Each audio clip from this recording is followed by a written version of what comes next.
Welcome to another video here on the channel, and today it is a review of Echoes of the End on the Xbox Series X. It is also available on other platforms like the PS5 and probably PC and some other jargonous jobby hunting. Let's get into this. How about now?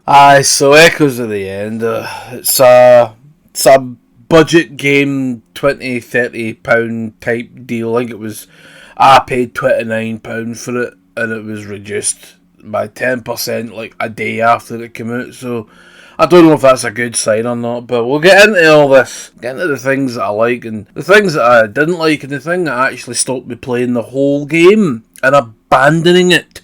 No, I did not finish this title because of reasons. Or is it raisins? Cocaine in it. There's cocaine in it. Anyway, what was I saying? Echoes of the End. What is it? It's an action-adventure fantasy game where you go a woman called Rin. At least I think it's Rin. And you're out with her brother on a patrol, and then you get sidelined by wallopers, and then you batter fuck at one of them, but not quite enough, and then you end up in the care of some other guy that I really have no idea who he is. Some old fella that can shoot electricity. I was like, aye, great, cool, whatever. And that plays into your puzzles, okay? So, and then you go off on wonderful adventures, and a very beautiful looking backdrop. I thought the levels were good. So far, it turned out to be a linear affair, like a God of War. Yeah, like a God of War type, 2018 type style game. It was a wee bit more janky than that, given it's the studio, and I can't remember who made it. Doesn't really matter. I don't really give a toss, and you'll find out why. It's their first game, so I let them off a wee bit. The combat's kind of Dark Souls-y. It was quite difficult, so I had to turn it down to easy mode because I am shite, which is a wee bit disappointing, I suppose. Really. I was expecting more of myself, but I thought, you know what, I'm getting old, who cares? So then you fight all these wonderful big bosses, and you've got takedowns, and you can have team-up takedowns.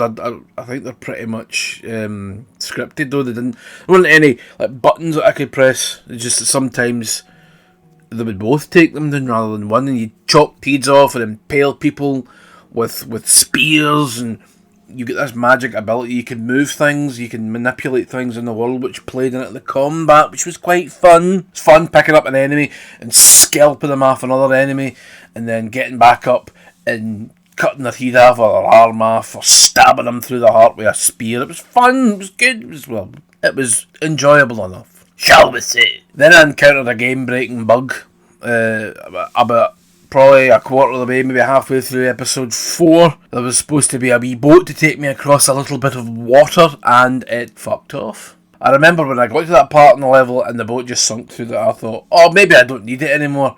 That's probably what it is. I don't need the boat anymore. No, I did. It was just a bug. And there was a hotfix for it, but it didn't seem to retroactively take over my save, so I still had a bugged game. So what I did was the smart thing. This is quite interesting. No, it's not actually. I uninstalled it, I re-downloaded it, and it was still fucked. So that was that. That was the end of the escapades of this game.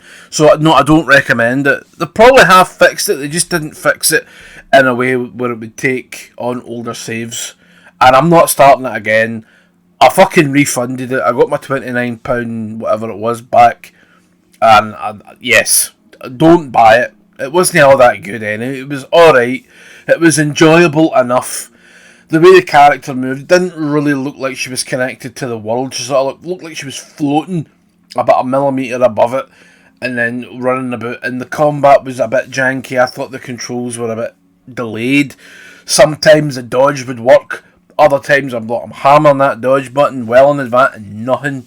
Same with the parry button. And I thought, the annoying thing is I just got a double jump, which would have helped with some of the earlier puzzles. Puzzles were okay, quite liked the puzzles. You use time to sort of break something or remake it, and then you could use your wee fanny pal that you've got to hit out with electricity, and somehow that froze it in time. It was fine, it was good. But then I got a game-breaking bug, and it's not good, and that's that, and so don't buy this, because it's shite. Good night, up your arse. Get it right up, yeah. I